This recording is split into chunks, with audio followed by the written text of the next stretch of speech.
मेरा अफसाना चैनल पर आप सभी का स्वागत है। दोस्तों, आज का आर्टिकल बहुत ही ख़ास है जिसमें हम आपको खुश रहने के कुछ फ़ायदे बताने वाले हैं, जिसे सुनकर आप खुश हो जाएंगे। चुप रहने के 15 फ़ायदे जानकर आपका दिल खुश हो जाएगा। चुप रहने के फ़ायदे के बारे में हम आपको बताने वाले हैं। जानते हैं दोस्तों, इस लेख के अंदर हम चुप रहने के फ़ायदे के बारे में जानने का प्रयास करते हैं। दोस्तों, आपको पता ही है कि आजकल मोबाइल फ़ोन वगैरह, इंटरनेट और टीवी का बोलबाला है। हर कोई इनसे जुड़ा रहता है। आप कहीं पर भी जाएंगे तो भी स्मार्टफोन से आप लोग चिपके ही मिलेंगे और आप खुद भी इन चीज़ों का अनुभव कर चुके होंगे। और कुछ लोगों की तो बोलने की बहुत अधिक आदत होती है और वे हमेशा गप्पे ही लड़ाते रहते हैं। लेकिन क्या आप जानते हैं, चुप रहने के भी अनेक फ़ायदे रहते हैं जिनके बारे में आपको ज़रूर ही जानना चाहिए और देखना चाहिए। दोस्तों, चुप रहना आपके लिए काफ़ी अधिक ज़रूरी होता है और कुछ मौके पर तो इस तरह के होते हैं कि इंसान के लिए चुप रहना और भी अधिक फ़ायदेमंद होता है। चुप रहना आपके दिमाग को सुकून देता है। कई बार चुप रहना आपको झगड़ों से बचा सकता है। सोते समय चुप रहने से बेहतर नींद आती है। थकान को कम करता है चुप रहना। ब्लड प्रेशर को कम करता है। चुप रहने से बढ़ती है एकाग्रता। तनाव और डिप्रेशन को दूर करता है। चुप रहना आपके अंदर की दुनिया को समझने में मदद करता है। खुद को सुधारने में चुप रहना मदद करता है। चुप रहने के फ़ायदे, आपके सफल होने के चांस अधिक बढ़ जाते हैं। चुप रहकर आप अपने गुस्से पर कंट्रोल कर सकते हैं। चुप रहकर आप अपनी ऊर्जा को बचा सकते हैं। चुप रहने से आनंद का अनुभव करेंगे। चुप रहने के नुकसान, चुप रहने से आप अवसाद के शिकार हो सकते हैं। चुप रहकर आप अकेलेपन के शिकार भी हो सकते हैं। आप मानसिक अशांति से जूझ सकते हैं। सुसाइड का खतरा बढ़ जाता है। आप एक शर्मीले इंसान बन सकते हैं। चुप रहना आपके दिमाग को सुकून देता है।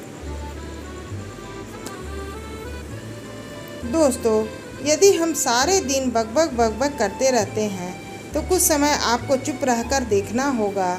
और कुछ समय यदि आप चुप रहकर देखेंगे तो आपको पता चलेगा कि यह एक अच्छी चीज़ है। असल में यह आपके दिमाग को सुकून देने का काम करती है। आपका दिमाग बहुत अधिक काम करता है और काम करने की वजह से उसको भी आराम चाहिए। तो चुप रहने से आपके दिमाग को अच्छा सुकून मिलता है। कई बार चुप रहना आपको झगड़ों से बचा सकता है। कई बार दो लोगों के बीच काफ़ी अधिक बहस हो जाती है और बहस हो जाने की वजह से काफ़ी परेशानी होती है। लेकिन यदि बहस के बीच में आप चुप हो जाते हैं तो यह एक अच्छी बात है। आप खुद को झगड़े से बचा सकते हैं। जैसे कि आपकी अपनी पत्नी के साथ बहस हो जाती है, अब यदि आप उसके साथ और अधिक बहस करते हैं तो इसकी वजह से आपका झगड़ा और अधिक बढ़ सकता है। इसलिए आपको बहस करने से बचना होगा। सोते समय चुप रहने से बेहतर नींद आती है। दोस्तों, सन 2015 के अंदर हुए एक रिसर्च से पता चला है, यदि आप चुप रहते हैं तो आपको काफ़ी बेहतर नींद आने के चांस बढ़ जाते हैं। इसका मतलब यह है, यदि आप सो रहे हैं तो आपको कुछ समय चुप रहना है। ना तो आपको अंदर से बोलना है और ना ही बाहर से बोलना है। बस यदि आप ऐसा करते हैं तो आपके कम नींद आने की समस्या दूर हो जाती है। यदि आपको यकीन नहीं आता है तो आप इस ट्रिक को ट्राई करके देखना चाहिए। यह ट्रिक काम करता है, इसके अंदर कोई भी शक नहीं।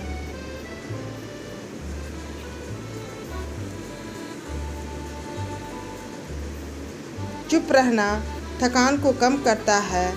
जैसे कि हम किसान हैं और खेत से काम करके घर आते हैं तो फिर हम कुछ समय के लिए लेट जाते हैं। अब यदि हम चुपचाप लेट जाते हैं तो इसके बाद काफ़ी रिलैक्स फील करते हैं और ऐसा करने से थकान कम होती है। यदि आप घर आकर काफ़ी अधिक चिल्लाने लग जाते हैं तो ऐसा करने से थकान कम नहीं होती, वरना परेशानी बढ़ जाती है। चुप रहना ब्लड प्रेशर को कम करता है। वैज्ञानिक रिसर्च से यह पता चलता है कि यदि आपका ब्लड प्रेशर काफ़ी अधिक हो चुका है तो आपके लिए चाहिए कि आप कुछ समय के लिए चुप हो जाएं। माना जाता है कि यदि आप कुछ समय के लिए चुप हो जाते हैं तो ऐसा करने से आपका जो ब्लड प्रेशर है वो कम हो जाएगा। यदि चुप रहने से दिमाग शांत होता है। यही कारण है अधिक ब्लड प्रेशर वाले इंसानों के सामने ज़ोर से बात नहीं की जाती है। हालांकि चुप रहना ब्लड प्रेशर का कोई इलाज नहीं है। यदि आपको अक्सर ब्लड प्रेशर की समस्या है तो आपको एक बार अपने डॉक्टर से ज़रूर ही परामर्श करना चाहिए। चुप रहने से बढ़ती है एकाग्रता। चुप रहने से एकाग्रता के अंदर भी काफ़ी अधिक बढ़ोतरी होती है। मगर याद रखें, चुप रहने का यहाँ यह मतलब नहीं आप कुछ भी नहीं सोच रहे हैं, बस आप आराम से बैठे हुए हैं। तो धीरे धीरे आपकी जो एकाग्रता है उसके अंदर सुधार होने के चांस काफ़ी अधिक बढ़ जाते हैं। यदि आपको के मन को एकाग्र करने में काफ़ी कठिनाई का सामना करना पड़ रहा है तो आप धीरे धीरे चुप रहने की आदत विकसित करें। वैसे भी एकाग्रता काफ़ी अधिक ज़रूरी होती है। यदि आप कोई भी काम करते हैं तो उनके अंदर एकाग्रता का होना काफ़ी अधिक ज़रूरी होता है। तनाव और डिप्रेशन को दूर करता है। दोस्तों, यदि आप एकाग्रता के अंदर रहते हैं तो इसका बहुत सारा फ़ायदा होता है। आजकल आपको पता ही है कि तनाव और डिप्रेशन काफ़ी अधिक बढ़ चुका है।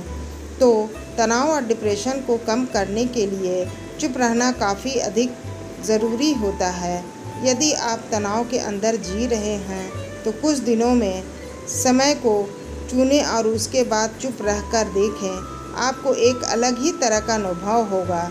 यदि आपको यकीन नहीं आता है तो एक बार आप खुद इसको ट्राई कर सकते हैं।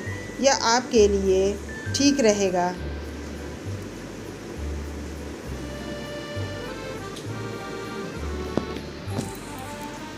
चुप रहना आपको अपने अंदर की दुनिया को समझने में मदद करता है।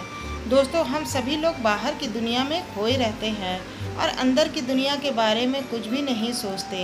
असल में अंदर की दुनिया बाहर की दुनिया से भी बहुत अधिक महत्वपूर्ण होती है।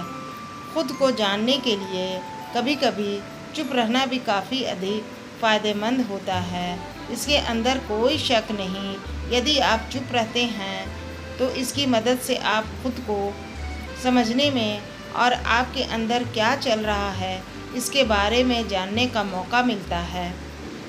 असल में बहुत सारे लोग बाहरी दुनिया को तो समझना जानते हैं, लेकिन अपने अंदर की दुनिया को समझना इनके लिए बहुत ही कठिन होता है, क्योंकि अंदर तो तूफ़ान उठा रहता है।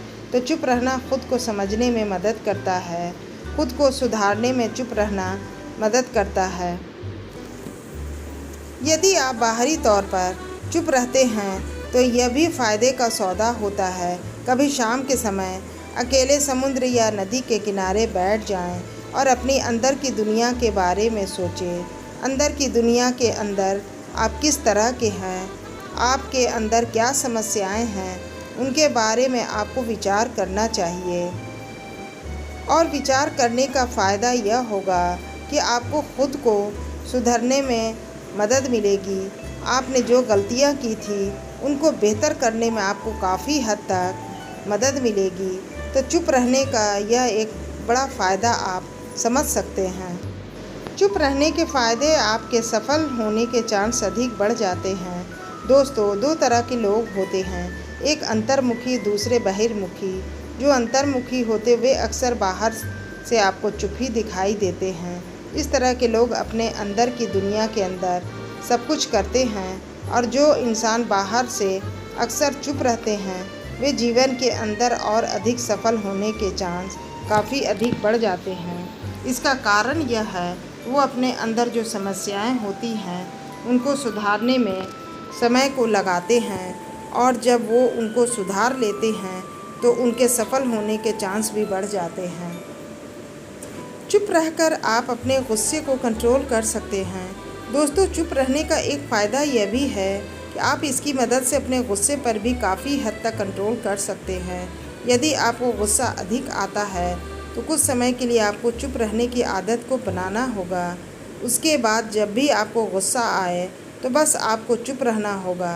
यदि आप ऐसा करते हैं तो धीरे धीरे आप अपने गुस्से को कम करने में काफ़ी हद तक सफल हो सकते हैं। चुप रहकर आप अपनी ऊर्जा को बचा सकते हैं। दोस्तों, यदि आप कोई भी काम करते हैं तो उनके अंदर आपकी बहुत अधिक ऊर्जा तो यूं ही खर्च हो जाती है।